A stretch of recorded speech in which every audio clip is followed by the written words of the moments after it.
Oke.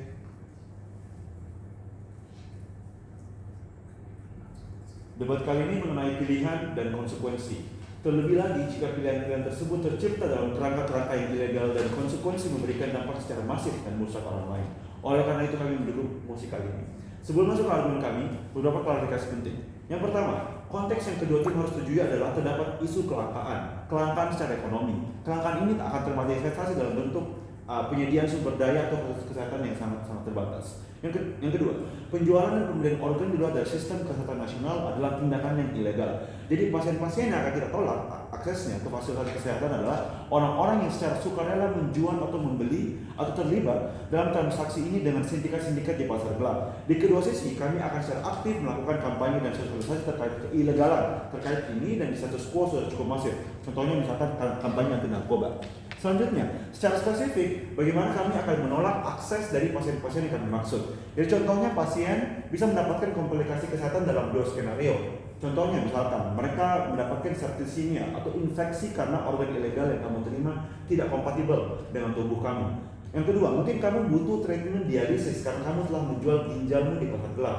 Di status quo, evaluasi ini sudah sangat umum dilakukan, contohnya oleh perusahaan asuransi dalam melakukan evaluasi terkait dengan kondisi pre-existing pasien. Contohnya jika misalkan kamu mengalami patah kaki, biaya pemasangan gips tetap akan tercover walaupun kamu sudah mendonasikan ginjalmu. Namun misalkan kamu mengalami gagal ginjal dan itu terjadi karena kamu telah menjual ginjalmu di pasar gelap, maka kamu tidak bisa mendapatkan perawatan dialisis. Jadi rumah sakit dalam menentukan triase atau skala urgensi prioritas terhadap penanganan pasien, mereka dihadapkan oleh konteks keterbatasan fasilitas kesehatan. Jadi misalkan ada dua pasien yang membutuhkan mesin dialisis di saat yang bersamaan, dalam kondisi dilematis ini, kami akan memberikan prioritas ke individu yang komplikasinya bukan karena mereka menjual organ ke pasar gelap. Selanjutnya, isu kelangkaan organ kami rasa bisa diselesaikan dengan kebijakan opt-in. Jadi kami akan menginsentifikasi orang-orang yang telah meninggal agar bisa menandatangani perjanjian untuk menyerahkan organnya jika masih berfungsi dengan baik. Kami setuju di sisi kami akan ada orang yang terkena mudarat dari proposal kami,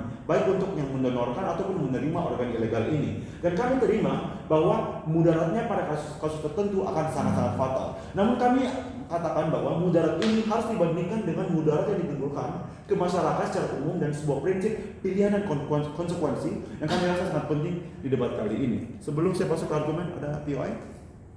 Oke, ada. Argumen pertama, mengapa mengorbankan orang yang terlibat aktivitas penjualan organ ilegal dapat dibatasi aksesnya?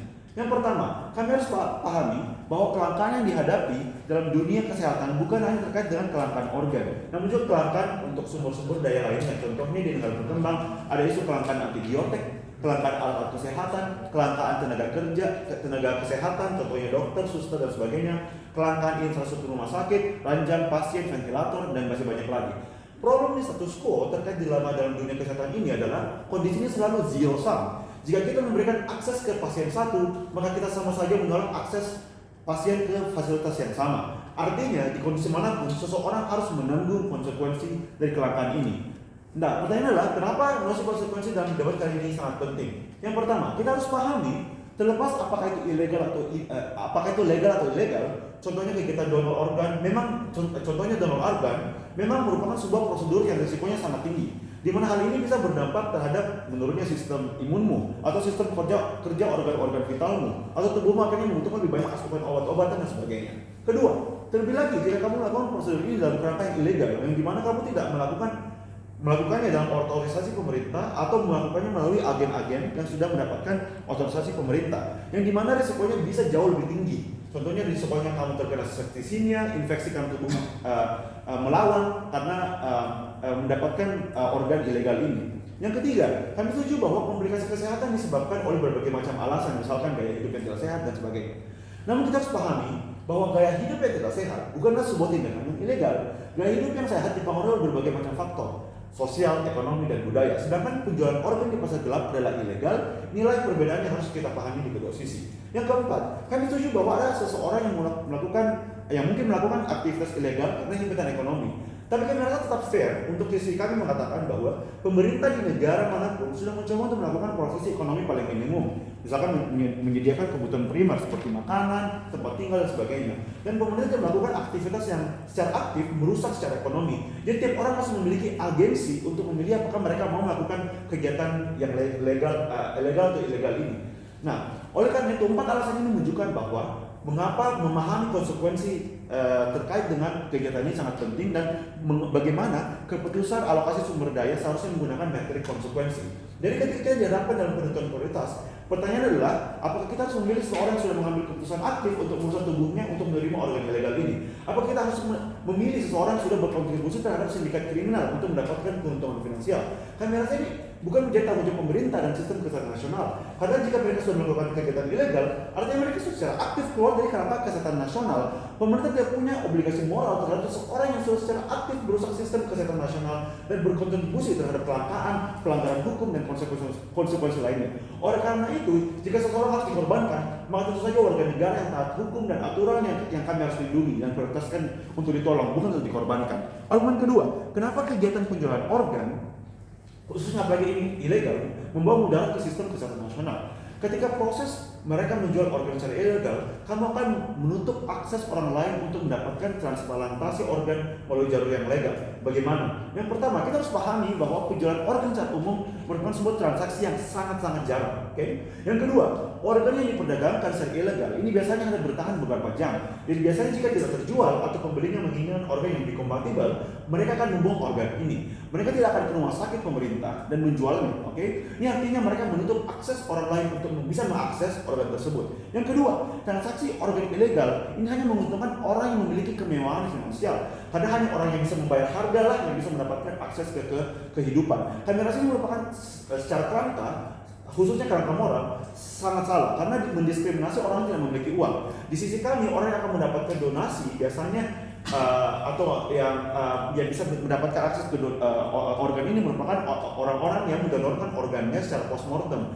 Jadi walaupun kita tidak menyelesaikan isu terkait dengan kelangkaan, tapi setidaknya kita masih memberikan akses kepada orang yang tidak memiliki uang. Jadi kita masih memberikan proteksi. Jadi debat ini terkait dengan keputusan yang ada konsekuensinya. Jika konsekuensimu membawa mudarat orang lain dan jika keputusanmu dibuat dalam kerangka legal, kamu harus menerima bahwa kamu bukan prioritas lagi. Oleh karena itu vote untuk tim pemerintah.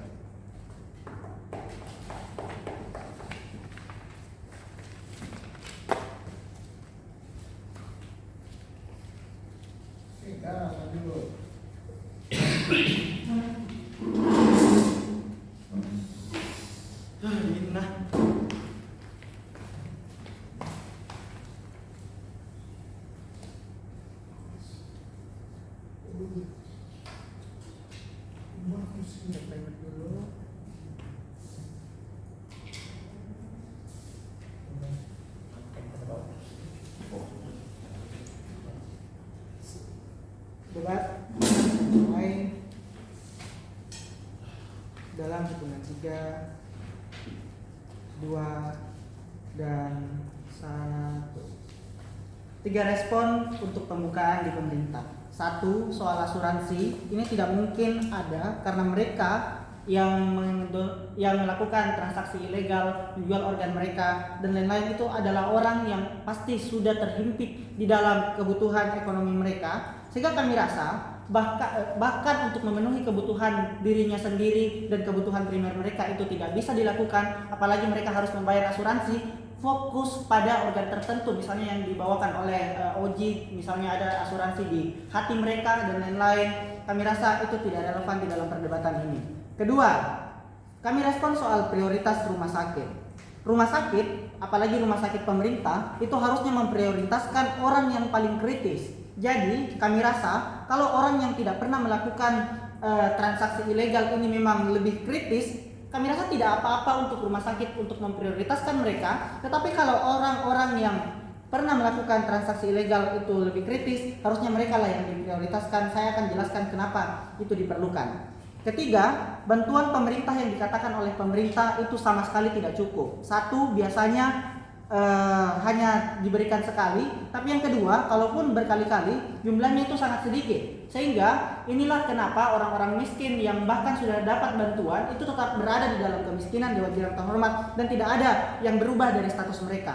Kami percaya bahwa fasilitas kesehatan harus berlaku inklusif pada semua orang dan perspektif dalam debatnya harus pada korban Dewan Jiran Terhormat, orang-orang yang menjual organ mereka karena keterpaksaan. Satu framing, debat ini membahas tentang bagaimana moral institusi yang datang dari pemerintah dalam mengakomodasi kesehatan masyarakat. Konteksnya adalah kami percaya orang-orang yang akan melakukan transaksi kesehatan ilegal itu seperti misalnya menjual organ tubuh, melakukan aborsi dan lain-lain, merupakan orang miskin yang berada dalam himpitan ekonomi yang sempat ada dalam situasi yang sangat berisiko. Bagaimana contohnya? A. Seorang ayah atau ibu yang menjual ginjal mereka untuk biaya pengobatan anaknya misalnya, karena anaknya sekarang butuh untuk dioperasi dan mereka tidak punya sumber uang yang sebanyak itu untuk misalnya menyelamatkan anaknya, dan satu-satunya hal yang bisa mereka lakukan satu-satunya hal yang bisa mereka lakukan adalah melakukan transaksi-transaksi ilegal Dewan Juri yang terhormat.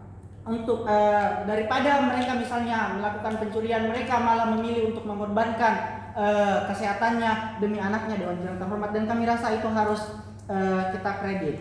B. Misalnya seorang wanita yang melakukan aborsi karena jadi korban pelecehan seksual. Kami rasa ini juga tidak apa-apa karena dan harus diakomodasi ketika misalnya mereka merasakan implikasi kesehatan terhadap hal-hal tersebut. Silahkan. Dalam kasus aborsi pelecehan seksual, hal itu dianggap legal. Beberapa negara, kita tidak hanya membahas satu negara di sini Dewan Juri yang terhormat. Beberapa negara menganggap aborsi itu ilegal, sehingga kami merasa bahwa kalaupun misalnya kasusnya adalah wanita seperti itu, kami rasa itu juga tetap bisa diterima. Maksud dari transaksi ilegal di sini adalah transaksi atas apa yang dia punya. Jadi organ yang dijual itu sudah pasti adalah organnya sendiri, misalnya Dewan Juri yang terhormat. Masuk kepada argumentasi.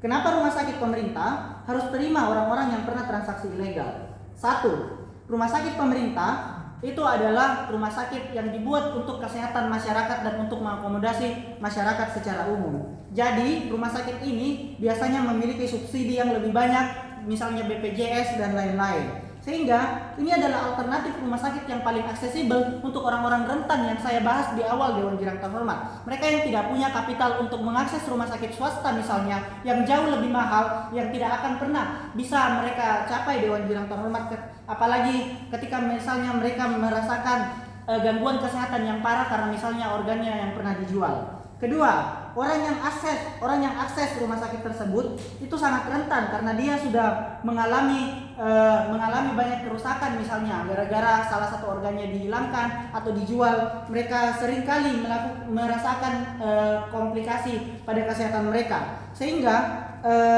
akan sangat jahat untuk pemerintah menolak orang-orang ini yang karena kegagalan mereka untuk menciptakan perekonomian yang baik dan mereka jadi miskin, lalu kemudian ketika mereka menjual organ dan akhirnya sakit, pemerintah juga tidak mau menerima orang-orang tersebut. Kami merasa bahwa pemerintah seharusnya hadir untuk mengakomodasi orang-orang ini Dewan Juri yang terhormat sebagai manifestasi pertanggungjawaban pemerintah atas kegagalan mereka. Mari masuk kepada argumen kedua. Kenapa ini, Mbak?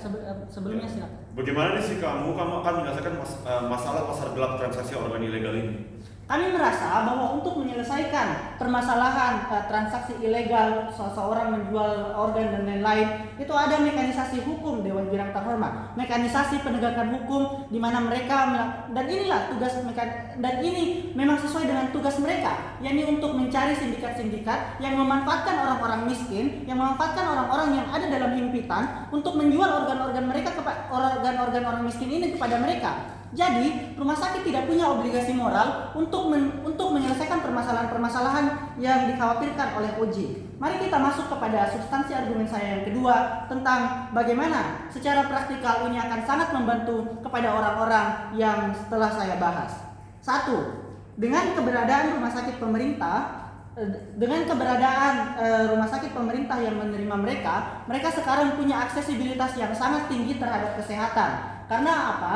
Karena rumah sakit pemerintah itu jauh lebih murah dan jauh lebih aksesibel. Rumah sakit pemerintah itu tersebar di mana-mana dan tidak seperti rumah sakit swasta yang hanya ada 1 atau 2, dan kalaupun ada dan bisa diakses itu sangat mahal Dewan Jurang terhormat. Kedua, ini juga memberikan jaminan kepada orang miskin yang sudah melakukan transaksi ilegal seperti misalnya menjual organ mereka untuk mendapatkan akses kesehatan yang jauh lebih baik. Karena kalau mereka tidak akses kesehatan, mereka akan mati pada akhirnya Dewan Jurang terhormat. Dan tidak ada upaya yang bisa dilakukan oleh orang-orang ini kalau misalnya mereka dibatasi untuk mengakses rumah sakit pemerintah. Di kedua sisi, orang ini mungkin bisa mati, tapi di sisi kami, mereka tetap bisa berusaha untuk mempertahankan kesehatan mereka, untuk mengakses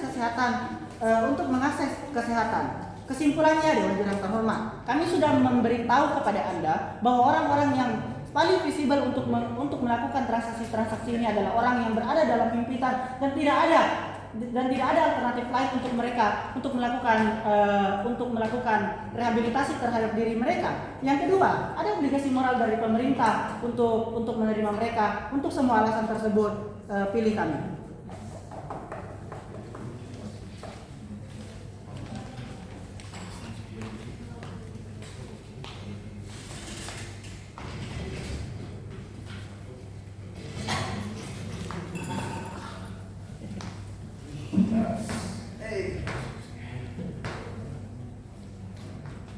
Kalau Haikal masuk tuh langsung frame-nya nggak cukup loh. Lalu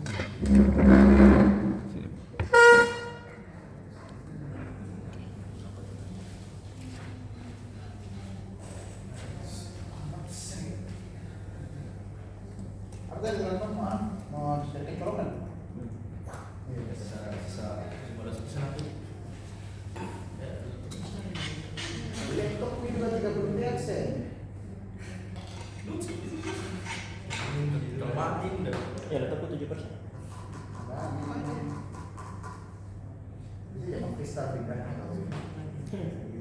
Iya, bisa switch.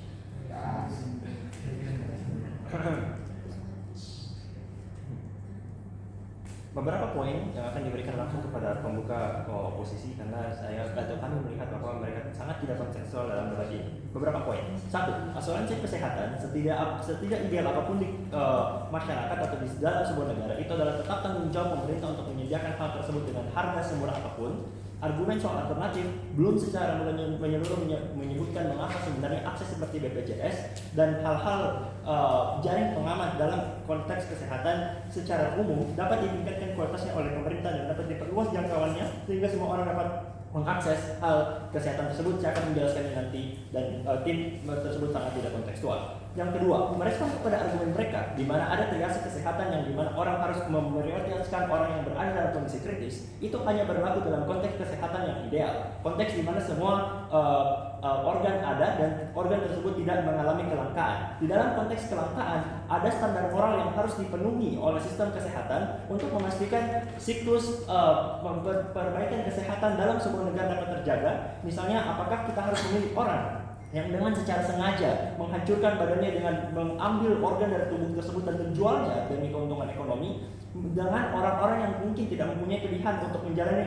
kehidupan atau gaya hidup yang tidak sehat, sesimpel karena pemerintah secara struktural memberikan atau tidak memberikan akses terhadap layanan kehidupan yang lebih sehat misalnya, sehingga orang tersebut pada akhirnya masuk kepada opsi ini. Tapi meskipun seperti itu, dalam kedua kondisi yang dapat dipilih, mereka memilih untuk secara sengaja melakukan hal yang secara derajat bersalah lebih besar, dan sistem kesehatan secara besar dapat memerlukan dan memberikan justifikasi ini, sehingga prinsip terkait triase kesehatan yang untuk fokus kepada menerapkan prioritisasi kepada orang yang lebih kritis tidak ideal. 3. Debat ini harus kontekstual terhadap dampak dari penjualan organ dan kegiatan dan bagaimana akan terciptanya kelangkaan dan direngutnya pilihan-pilihan yang bisa diberikan kepada individu yang tak berdaya. Mereka tidak merespon hal ini. Pembicara pertama saya telah membawakan banyak sekali argumen terhadap kelangkaan barang dan mengapa hal-hal ini sangat penting. Ada dua argumen. Oh iya. Tetapi masyarakat bukanlah objek kepemilikan dari negara, sehingga negara tidak bisa mengintervensi kepada siapa organ ini akan diberikan. Yang berhak adalah pasien itu sendiri. Saya menjawab hal itu dalam argumen saya terkait objektifikasi yang dirasakan oleh masyarakat dan bagaimana harusnya merespon terkait hal ini. Argumen pertama saya berbunyi penerapan etika kesehatan yang lebih baik. Argumen pertama saya langsung merespon kepada POI tersebut, yaitu mempromosikan otoritas tubuh. Orang yang mempunyai pilihan untuk menjual organnya di transaksi kesehatan ilegal adalah orang yang tidak mempunyai kontrol terhadap tubuh dan terpaksa untuk memilih pilihan itu menjual organ mereka ke dalam sistem itu karena mereka terpaksa untuk memikir dan percaya bahwa itu adalah salah satunya atau satu-satunya opsi yang mereka miliki untuk bertahan hidup secara ekonomi. Meskipun dalam status quo mereka mempunyai banyak sekali pilihan, misalnya meminta akses ekonomi yang lebih baik, meminta pemerintah memberikan bantuan langsung tunai, memberikan hal-hal yang mungkin sangat masuk kepada kebutuhan mereka secara individu, tapi mereka dipaksa oleh sekelompok orang yang mempunyai kapital untuk membuat mereka berpikir bahwa ini satu-satunya jalan keluar untuk keluar dari ketidaknyamanan mereka secara ekonomi. Ya, sebelum itu. Kami rasa ketika anakmu sakit dan harus dioperasi dan kamu membutuhkan uang 300 juta, kamu tidak akan pernah berpikir seperti itu, Dewan yang terhormat. Karena konteksnya akan selalu terjadi seperti itu, tapi pilihan untuk masuk ke transaksi ilegal selalu dimasuki oleh orang-orang yang mempunyai usaha kesehatan ilegal. Berarti objektifikasi dan komodifikasi kesehatan juga terjadi di sisi mereka ketika mereka ingin masuk ke daerah sana. Hal yang paling penting yang kami ingin capai adalah perbaikan sistem, dan kami akan mempromosikan hal itu karena itu lebih baik ketika negara yang punya niatan baik untuk melakukan itu dibandingkan dengan orang yang hanya ingin mengkomodifikasi dan tidak ada alternatif. Jika misalnya hal tersebut berjalan salah dan orang sudah memberikan organ kepada sistem itu, maka mereka akan lebih cepat meninggal misalnya. Kedua, selain berbicara tentang memprioritaskan otoritas tubuh yang tidak dapat dijawab oleh tim oposisi, yang kedua kami akan membahas tentang sistem kesehatan yang berfokus kepada perlindungan minoritas. Ketika kita melarang ini, kita memberikan narasi kepada pemerintah dan masyarakat bahwa orang-orang minoritas yang telah terbutakan dengan komodifikasi yang kesehatan yang dibuat oleh para penjual jasa kesehatan ilegal ini adalah kelompok-kelompok yang memang harus dilindungi dan mereka adalah korban yang paling rentan untuk dilihat dari sistem ini. Mengapa? Karena orang-orang yang mengakses kesehatan ilegal adalah kelompok-kelompok minoritas yang mungkin bukan hanya minoritas tunggal, tapi mereka juga minoritas ganda misalnya. Dan semakin banyak level minoritas yang mereka alami, maka semakin sedikit pula alternatif yang mereka alami misalnya. Dan hal ini penting untuk dilihat karena mereka secara otomatis dipaksa untuk masuk ke transaksi kesehatan ilegal karena mereka merasa secara sistem bahwa inilah alternatif yang mereka miliki. Misalnya seperti perempuan akan selalu dianggap bahwa jalur aborsi secara ilegal adalah jalur aborsi yang mereka ingin akses secara instan karena mereka adalah perempuan dan mereka adalah minoritas ganda dan mereka tidak punya uang yang cukup untuk misalnya mengakses fasilitas kesehatan yang mungkin harganya juga bisa cukup lebih mahal. Jadi di sisi kami akan melindungi minoritas dengan menerapkan kebijakan ini dan menyampaikan bahwa kelompok-kelompok ini adalah kelompok rentan yang butuh treatment atau butuh perlakuan khusus terkait dengan identitas minoritas mereka. Dan yang kedua, kami bisa mempromosikan otoritas tubuh yang mereka mempunyai pilihan yang berdaya misalnya untuk meminta akses yang lebih baik terhadap kebutuhan kesehatan mereka. Argumen kedua, selain itu, kami tidak berhenti sampai di sini. Tim pemerintah pembuka akan memberikan dorongan terhadap perbaikan sistem. Ada dua perbaikan sistem yang kami ingin capai. Yang pertama, sistem kesehatan nasional. Pelarangan ini memberikan narasi terkait bagaimana sistem kesehatan nasional harus bekerja. Sistem kesehatan nasional selama ini hanya secara umum menyasar semua orang akan ditangani hanya karena mereka misalnya sakit atau hanya misalnya mereka kritis. Namun etika moral dan etika penerapan kesehatan yang lebih baik dan berkelanjutan harus dilihat dari konteks bagaimana mereka atau pasien memiliki pilihan yang rasional dan ikut turut berpartisipasi dalam sistem kesehatan nasional yang berkelanjutan misalnya dengan tidak menjual organnya ke tempat sembarangan, dengan tidak melakukan aborsi secara ilegal. Hal ini ketika kita terapkan bisa mendorong mereka secara sistematis untuk membuat sistem kesehatan yang lebih masuk ke dalam penerapannya secara jangka panjang karena dengan adanya peraturan ini adalah signal bagi mereka untuk memperbaiki sistem mereka dan bagaimana secara prinsip mereka melakukan ini. Tidak ada dorongan dan tidak ada insentif moral yang dilakukan oleh tim oposisi untuk merespon hal ini. Yang kedua, perbaikan hukum. Selama ini tidak ada dasar hukum yang dilakukan oleh pemerintah untuk memberikan konsekuensi. Konsekuensi telah dikatakan oleh Kak Akbar, tapi penerapan dari hukum tersebut tidak ada dorongan dan tidak ada niatan yang akan dilakukan oleh pemerintah secara aktif ketika peraturan ini tidak ada. Peraturan ini penting untuk memberikan signal bagi penegak-penegak hukum bahwa sebenarnya hal ini adalah salah dan hal ini harus ditindak tapi secara status quo tidak dapat diselesaikan hanya karena misalnya mereka menerapkan sistem penjara atau pidana misalnya. Kalau ini adalah sistem yang lebih sistematis, kami telah membuktikan dua hal tersebut dan kami bisa untuk mengambil debat ini. Terima kasih.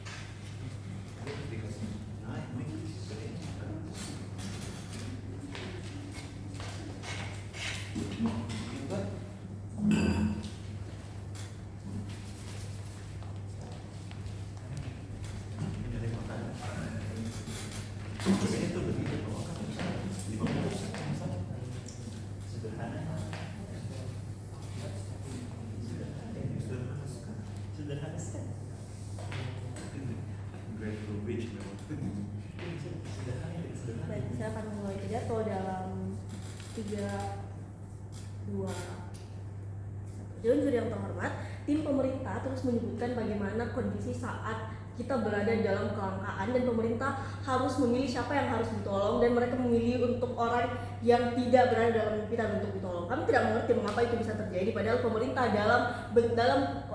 dalam kondisi yang sangat tidak baik seharusnya memberikan inklusivitas pada akhirnya, karena itulah tujuan pemerintah. Apa yang membedakan akses kesehatan pemerintah dengan yang bukan pemerintah adalah pemerintah harus menciptakan inklusivitas pada akhirnya.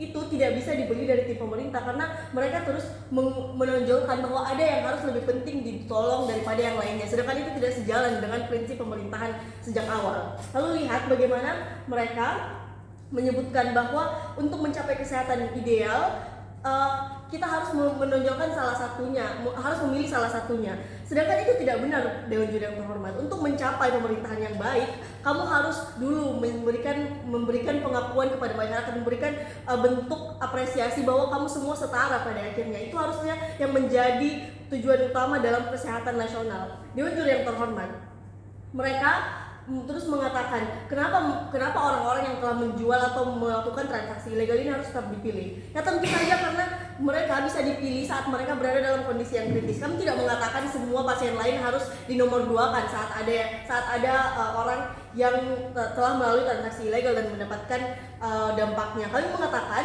mereka tidak boleh dinomor 2-kan, tapi mereka juga tidak akan selalu dinomor 1-kan. Tapi mereka ada dalam titik yang setara dengan pasien lainnya, sehingga tidak boleh ada yang salah satukan yang menjadi prioritas utama.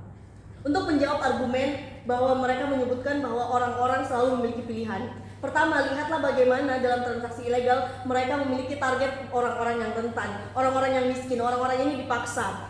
Kedua, lihatlah mereka bahkan tidak punya akses untuk pendidikan untuk mengetahui apa saja pilihan yang mereka miliki. Pemerintah terus mengatakan mereka bisa meminta bantuan tunai misalnya kepada pemerintah, namun itu tidak akan terjadi. Yang ketiga, karena saat kamu butuh bantuan saat itu juga, misalnya ada kondisi yang memaksa kamu untuk punya uang banyak untuk misalnya anak kamu sakit atau sebagainya, kamu butuh uang yang banyak, kamu tidak mungkin meminta ke pemerintah, minta uang banyak pemerintah, itu tidak akan terjadi. Maka pada akhirnya di sisi kami orang rentan akan sangat lebih baik.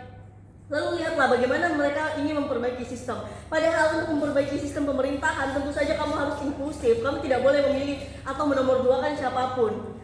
Dan untuk mencapai sistem yang paling maksimal, kamu tidak boleh merelakan orang-orang yang dalam himpitan dan menomorsatukan siapapun. Kamu bisa jual organ, tapi belum tentu uang yang kamu dapat bisa menyembuhkan anakmu secara langsung, apalagi misalnya penyakitnya parah dan berkepanjangan. Apakah kamu akan menjual semua organmu dan kamu juga akan mati pada akhirnya?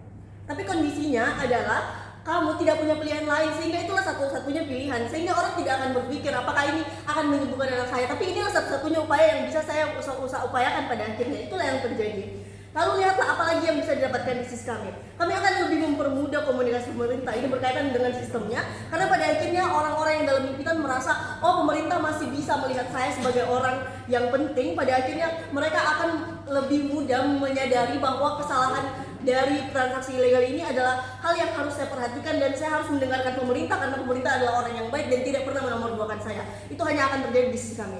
Lalu kontribusi yang akan saya berikan selanjutnya, lihatlah Dewan Juri yang terhormat, bagaimana realita kesehatan yang ada saat ini. Banyak sekali akses kesehatan yang mahal dan terbatas. Ada akses kesehatan yang bagus tapi tidak bisa dijangkau karena itu mahal. Kedua, terbatas, banyak sekali wilayah-wilayah yang tidak mendapatkan teknologi untuk menyembuhkannya. Ini bertolak belakang dengan tugas dan tanggung jawab pemerintah untuk menjamin kesehatan dan kemakmuran masyarakat. Apa saja tugas dan beban yang harus dipenuhi oleh pemerintah? Pertama, menjamin ketersediaan akses kesehatan yang berkaitan dengan yang kedua untuk aksesibilitasnya. Pemerintah tidak bisa hanya membentuk ketersediaan akses kesehatan tapi tidak membuat itu aksesibel ke seluruh masyarakat. Itu tidak sesuai dengan tugas pemerintah. Keduanya harus saling terikat sehingga tidak ada alasan untuk menyediakan fasilitas kesehatan tapi hanya untuk orang-orang tertentu. Ketiga, pemerintah harus juga menjamin akses keberlangsungan hidup seperti makanan dan kesehatan. Sehingga saat orang menjadi terpaksa melakukan transaksi ilegal, itu adalah kesalahan pemerintah yang tidak bisa memenuhi aspek-aspek berlanjutan hidup masyarakatnya. Sehingga pemerintah harus menanggung beban atau menanggung tanggung jawab atas kesalahan yang diambil masyarakatnya. Lalu kenapa pemerintah berhak untuk dibebani hal tersebut? Pertama, tujuan pemerintah adalah untuk menciptakan kemakmuran, di mana kemakmuran tidak akan tercipta jika tidak ada kesehatan yang layak, jika tidak ada inklusivitas akses kesehatan. Sehingga ini bisa dijustifikasi karena pemerintah harus memberikan inklusivitas kesehatan pada akhirnya. Kedua, pemerintah dibebani hal tersebut karena orang yang sudah dijual organnya lebih membutuhkan akses kesehatan. Mereka sudah mendapatkan perubahan struktur dalam fisik di dirinya sehingga pemerintah tidak boleh mengatakan mereka bisa dinomorduakan. Ketiga, orang ini lebih rentan ekonominya karena mereka melakukan penjualan ilegal atau transaksi ilegal karena ekonomi mereka tidak mencukupi kebutuhannya. Maka fasilitas lebih murah itu lebih penting di sisi mereka dan pemerintah harus menanggung beban tersebut karena mereka yang gagal untuk memenuhi kebutuhan masyarakatnya. Lalu kenapa pada akhirnya mereka tetap bisa dijustifikasi, orang yang telah melakukan transaksi ilegal ini masih bisa dijustifikasi untuk mengakses kesehatan? Pertama, mereka hanya berusaha untuk mempertahankan hidupnya karena tidak ada akses pemenuhan hidup yang legal sehingga mereka harus terpaksa menjual organnya, mereka harus terpaksa memilih jalan yang buruk. Sudah kami sebutkan kenapa inilah jalan satu-satunya. Maka dari itu pemerintah harusnya mengapresiasi mereka sebagai sama-sama orang-orang lain yang hanya berusaha mempertahankan hidupnya. Mereka tidak boleh dianggap sebagai penjahat. Kedua, meskipun mereka melakukan kesalahan, tidak seharusnya fasilitas ataupun sistem kesehatan yang menjadi aktor yang menghukum mereka. Sudah ada mekanisme hukum yang dilakukan. Akses kesehatan tidak boleh memberikan hukuman ganda kepada mereka. Mereka berhak untuk mendapatkan akses kesehatan lagi. Ketiga, apa saja yang terjadi di sisi mereka? Pertama, mereka terhimpit kemiskinan. Kedua, mereka pada akhirnya hanya memiliki satu pilihan, yaitu untuk melakukan transaksi ilegal. Ketiga, itu membuat mereka sakit karena pada akhirnya terjadi perubahan fisik di diri mereka. Dan keempat, mereka harus dijatuhi hukum. Lalu yang kelima, mereka akan ditolak lagi oleh fasilitas kesehatan. Maka itu tidak bisa dijustifikasi Dewan Juri yang hormat. Telah jelas di sisi kami bahwa mereka itu adalah korban ketidakstabilan pemerintahan. Maka di sisi kami untuk menyelesaikan masalah pasar gelap, pertama akan ada hukuman yang terus berjalan, kedua inklusivitas akan terjadi dan pada akhirnya ini akan membuat pola pikir masyarakat lebih baik karena mereka akan percaya bahwa pemerintah itu baik, maka kita harus mematuhi pemerintah. Maka dari itu kami telah menjelaskan apa-apa saja yang terjadi di aktor rentan ini, apa saja jalan untuk memperbaiki sistem dan itu hanya eksklusif dari kami menjadi oposisi pembuka.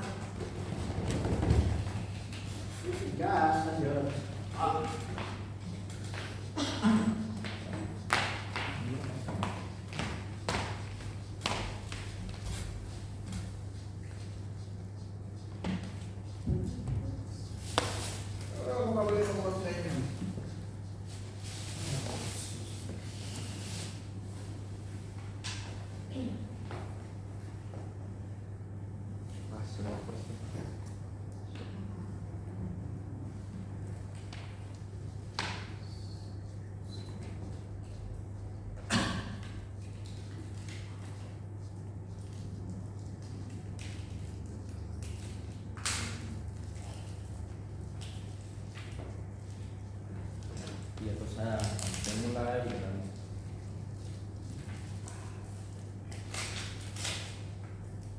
3, 2, 1.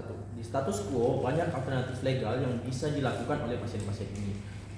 Tim oposisi belum menjelaskan kepada kita mengapa pasien-pasien ini tidak melakukan pendonoran organ secara legal yang ada di status quo. Kita lihat di mana banyak rumah sakit yang menawarkan jasa kamu menjual organ kamu ke rumah sakit. Kami menganggap mekanisme ini ada di status quo. Jadi kami tidak melihat bagaimana tim oposisi bisa menjustifikasi orang-orang menjual organ mereka di pasar gelap ketika ada mekanisme yang legal. Beberapa debatan untuk tim oposisi. Satu, mereka menjelaskan bahwa adanya himpitan ekonomi di orang-orang ini sehingga mereka menjual organ mereka. Kami menganggap seperti tadi ada alternatif lain yang sifatnya lebih legal ketika kamu menjual organ. Sama seperti aborsi. Banyak sistem-sistem aborsi yang legal di banyak negara yang membolehkan kamu melakukan aborsi ketika kamu dilecehkan atau sebagainya. Jadi kami menganggap justifikasi itu tidak ada. Dua, mereka menjelaskan bahwa rumah sakit umum dibuat untuk orang umum dan pemerintah punya obligasi untuk mengakomodasi orang-orang ini. Benar, tapi lihat bagaimana rumah sakit umum sudah penuh akan banyak masalah di status quo. Terbatasnya fasilitas seperti mungkin ruangan, terbatasnya seperti fasilitas, terbatasnya dokter yang punya experience atau punya kemampuan untuk mengobati pasien.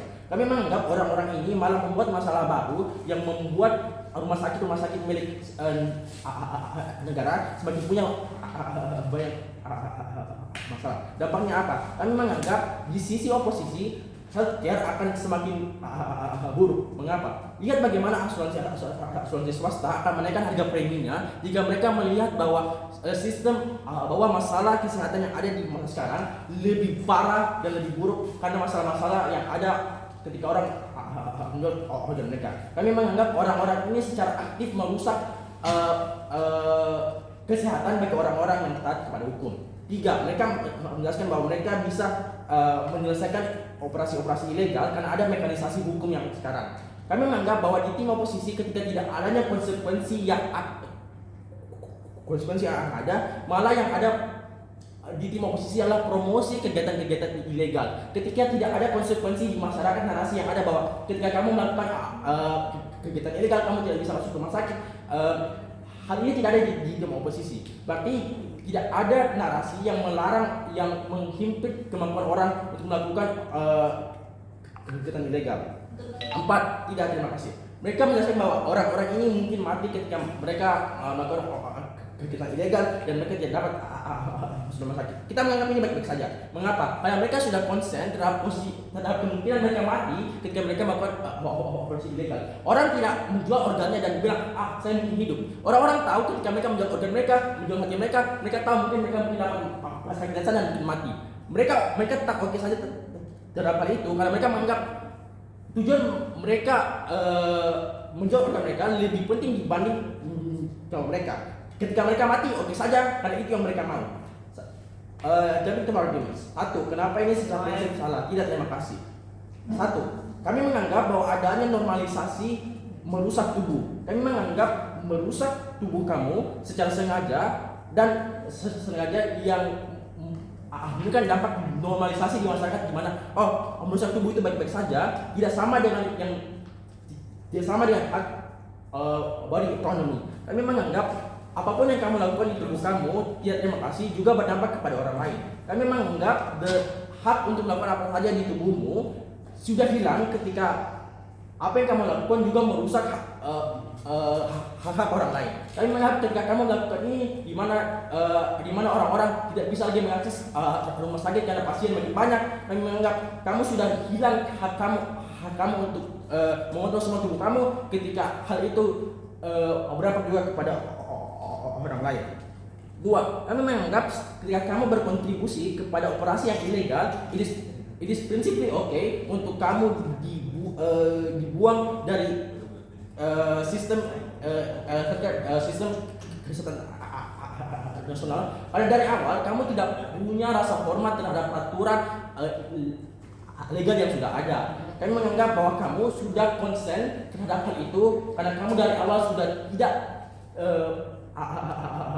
menerima peraturan-peraturan yang ada. Dengan begitu secara prinsip it's okay to do this. Kenapa ini secara praktikal juga berbahaya? Kami menganggap pasien yang melakukan ini berkontribusi terhadap 2 hal. 1, normalisasi kegiatan ilegal, dan 2, ekspansi industri kesehatan ilegal. Apa dampaknya? 4 ya. 1, it leads to ini mendorong orang-orang untuk melakukan hal yang sama. Kami akan concede bahwa ini mungkin tidak jamin akan terjadi di mana orang-orang semua tiba-tiba juga melakukan kegiatan ilegal, tapi yang pasti kamu mengubah spektrum kemungkinan apa saja yang bisa terjadi. Jadi di sisi ekstrim orang-orang juga akan melakukan hal yang sama seperti kamu.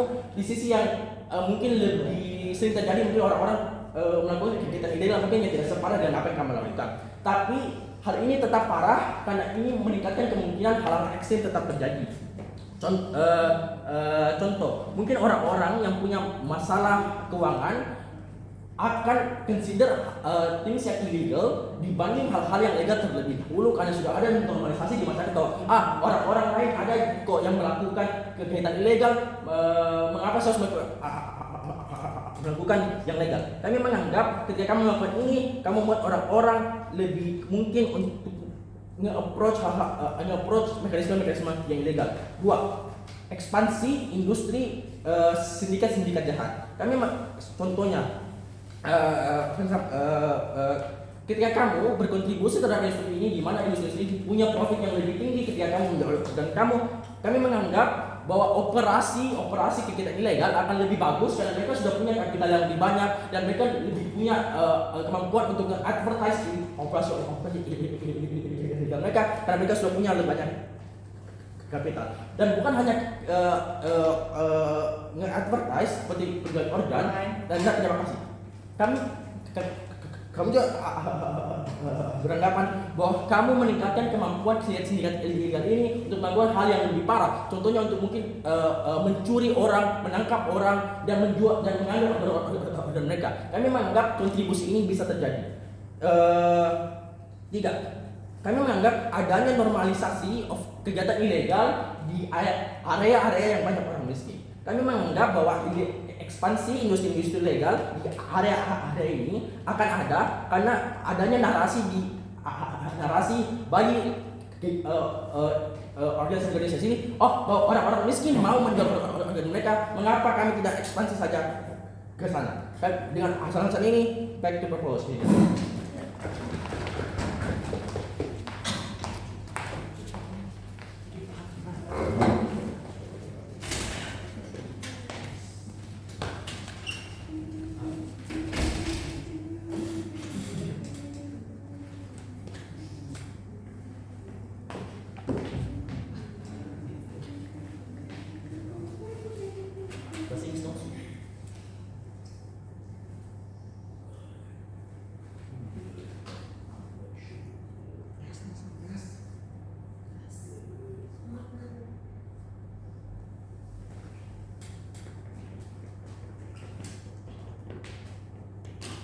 Saya akan memulai pidato saya dalam 3, 2. Kalau Verdi Sambo harus dieksekusi hari Minggu ini, kemudian hari Sabtu ini dia sakit, maka pengeksekusian mati Verdi Sambo itu tidak bisa dilakukan karena kondisinya sakit. Dalam criminal justice system, walaupun Anda bersalah, Anda tidak bisa membiarkan orang mati hanya karena dia sakit. Sama dengan logika ini, walaupun mereka sakit karena kesalahannya sendiri untuk memberikan donor darah, itu tidak dibenarkan bagi Anda untuk membiarkan dia mati karena kesakitan tersebut. Kenapa dia mati karena kesakitan? Karena Anda menutup akses terhadap fasilitas kesehatan tersebut. Karena bisa saja mereka mendonorkan organnya hanya karena mereka kurang teredukasi tentang konsekuensi yang akan diterima, atau 2, mereka sudah tidak percaya lagi dengan sistem kesehatan yang ada, sehingga penyelesaiannya adalah bukan menutup akses mereka terhadap fasilitas kesehatan, karena ini akan meningkatkan ketidakpercayaan mereka kepada fasilitas kesehatan. Lagi pula ini tidak berdampak sesignifikan itu karena mereka sudah memiliki uang, mereka bisa ambil alternatif dengan fasilitas kesehatan di luar negeri, dan mereka bisa saja terus melanjutkan praktik penjualan donor organ tersebut, sehingga mekanisme mereka untuk takut orang akan terinfluence dengan semua hal tersebut tidak akan terselesaikan. Karena kenapa? Tidak ada deterrent effect yang terjadi di sisi mereka.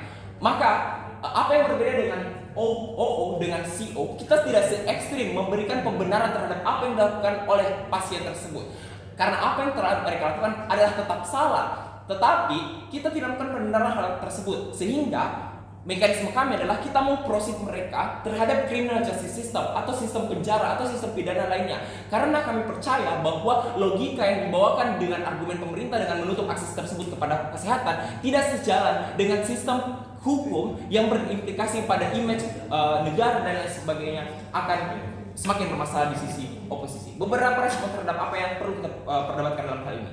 Pertama, oposisi mengatakan bahwa objektifikasi manusia itu tidak akan tercapai lagi di pasien ketika mereka mendonorkan darah. Karena ini berarti bahwa mereka tidak secara cerdas memilih opsi mana mereka untuk mengotoritasi tubuh mereka. Hadirin Dewan Jurang terhormat, mereka itu menjualkan organnya bukan hanya sebatas mereka itu mau untuk mendapatkan uang. Lebih jauh lagi, selain itu dia tidak percaya lagi ketika dia hanya menjualkan organnya di sistem kesehatan nasional. Hal itu penting. Hal itu berarti bahwa kita harus memberikan dorongan terhadap reformasi sistem kesehatan.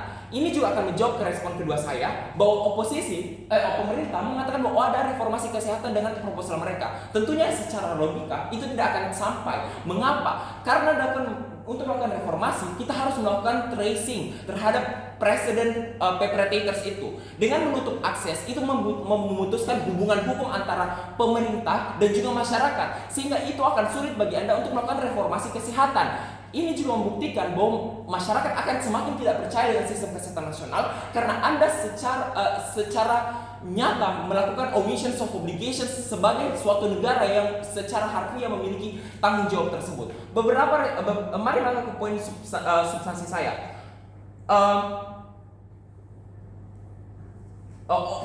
Hanya mengatakan bahwa hanya mengatakan bahwa stance mereka itu untuk menyelesaikan transaksi gelap melalui jalur hukum, tetapi tidak ada mengelaborasi kemudian kenapa jalur hukum atau sistem peradilan pidana atau CGS ini dapat dibenarkan secara etika, serta mengapa secara praktikal penyelesaian sengketa ini melalui CGS itu lebih dapat memberikan kepastian hukum yang lebih nyata. Argumen pertama, proposal di government untuk menyelesaikan sengketa ini dengan menutup akses pelaku ke sistem kesehatan nasional bertentangan dengan prinsip-prinsip dalam criminal justice system. Layer pertama, penghilangan akses kepada kebutuhan fundamental yaitu kesehatan sebagai bentuk hukuman kepada masyarakat ialah hal yang tidak bermoral.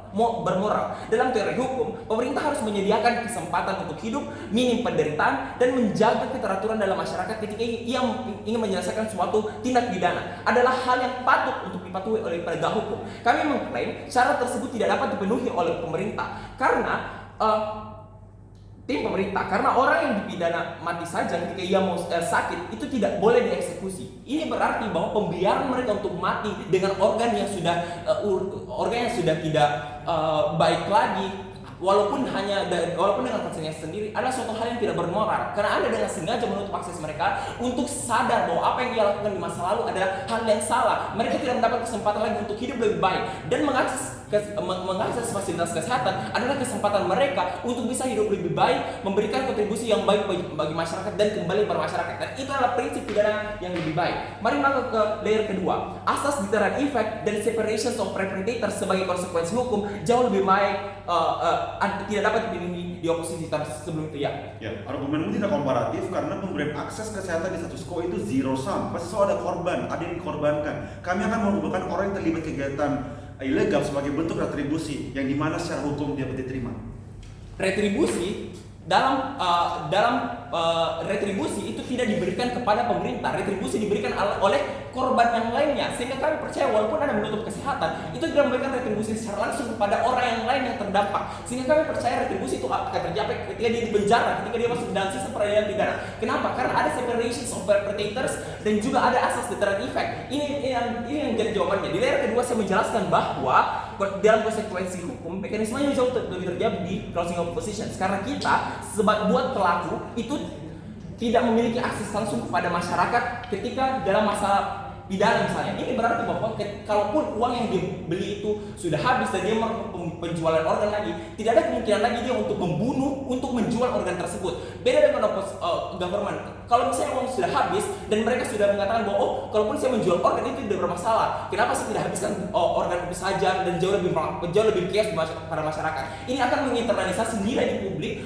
bahwa opsi ini adalah opsi yang bisa diakses karena tidak ada konsekuensi hukumnya. Ini mengajarkan masyarakat kita bahwa hal itu ada opsi yang bisa diselesaikan. Beda dengan penjara karena ini memberikan deterrent effect kepada Anda dipisahkan oleh masyarakat umum sehingga konsekuensi yang lebih buruk ketika Anda mau membunuh orang lain untuk dijual organnya itu lebih minim di kita karena ada asas tersebut.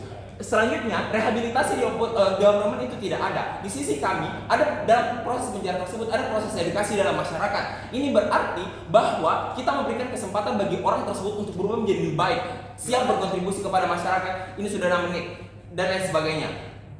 Secara praktikal kita percaya di poin argumen kedua ini bahwa negara itu punya keharusan untuk patuh kepada CGS. Dua alasan. Pertama, mereka yang dipandang lebih baik oleh negara itu. CGS itu adalah bentuk dan tujuan besar bagi seluruh negara. Kedua, ada hak eksklusif bagi negara yang patuh terhadap hukum tersebut. Mereka akan dipandang baik dan dilihat sebagai negara yang bertanggung jawab. Oleh itu, saya bangga berdiri sebagai closing opposition.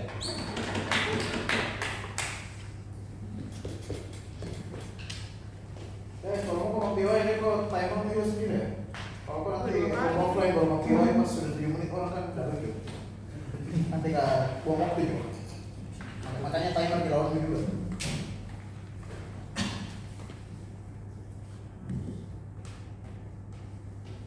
Biar ramai sekali mau POI pas 5:30 ini juga.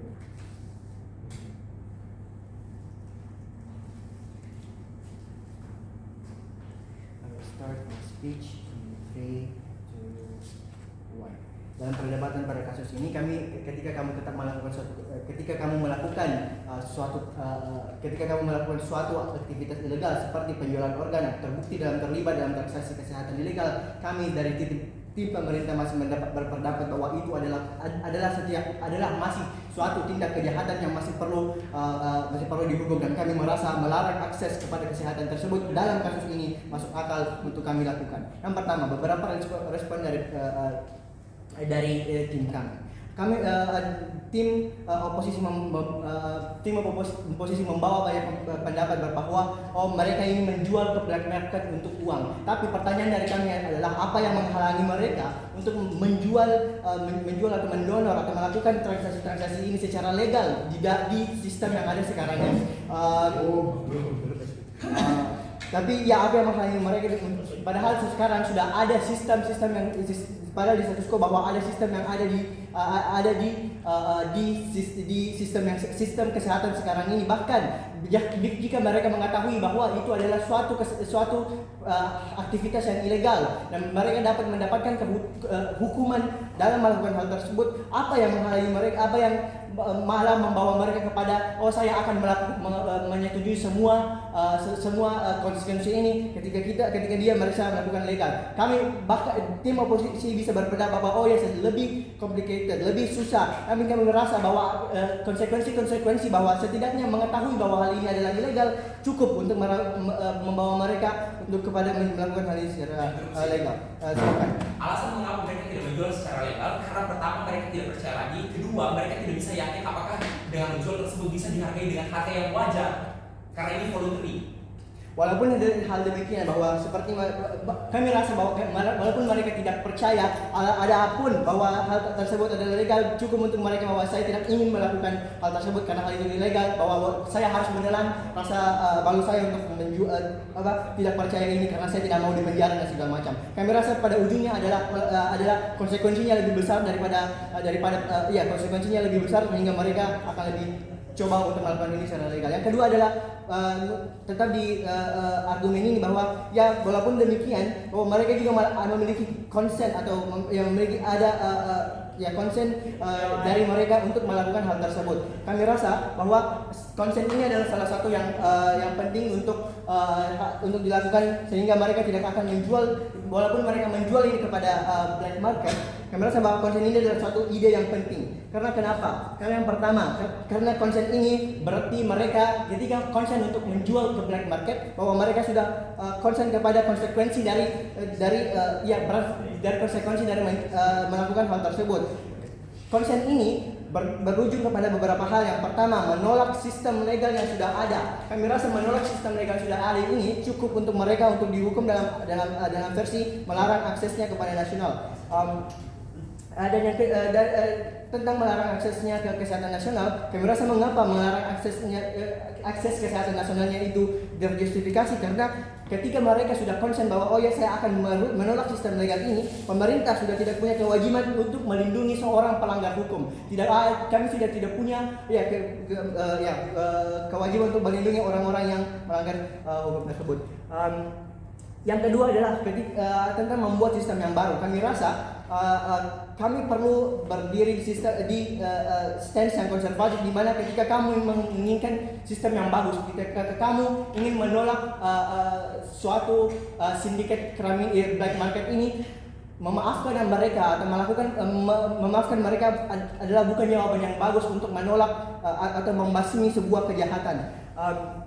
Kami rasa bahwa dengan menolak hal ini, ketika tim oposisi mengatakan bahwa ketika kita memaafkan mereka bahwa kamu masih bisa mengakses ini, mereka bisa lebih percaya kepada kita, kepada pemerintah segala macam. Kami rasa bahkan dengan itu tidak eksklusif, karena ketika kita melarang mereka mengakses personal, masih bisa terjadi bahwa sepertinya masih bisa terjadi bahwa kita ke sistem pemerintah saja, di mana sistem pemerintah ini lebih ada sistem pemerintah yang lebih aman daripada kita masuk ke sisi yang lain yang masuk ke black market dan yang ilegal. Bahkan untuk membuat sistem bagus ini dan memaafkan mereka, seperti yang first speaker saya telah katakan, bahwa ini malah mempromosi black market yang sudah ada. Mari mempromosi transaksi ilegal yang ada sekarang. Apa yang terjadi ketika terjadi promosi ini, mereka dimaafkan dan promosi ini tetap terjadi.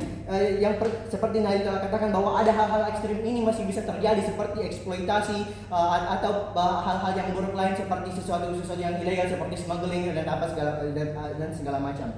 Kami rasa ekstensi dari Maka dari itu, hukum orang-orang yang memanfaatkan mereka, jangan hukum korbannya. Kami rasa walaupun ada kita akan menghukum orang-orang yang memanfaatkannya, tapi orang-orang yang juga melakukannya, walaupun mereka dimanfaatkan, masihlah suatu kejahatan, masihlah suatu yang walaupun mereka dimanfaatkan, itu adalah masih sebuah kejahatan. Masuk ke ekstensi saya tentang promosi black market. Inilah yang membedakan kami dari tim government yang lain, yang dimana bahwa ketika kita melakukan hal ini, bahwa kita akan men-stop promosi black market ini, karena hal-hal ekstrim ini tidak akan terjadi atau kekurangan yang terjadi lagi. Bagaimana kiranya ini bisa tidak terjadi lagi? Karena ketika kita melarang mereka, bahkan sudah ada konsekuensi tambahannya lagi.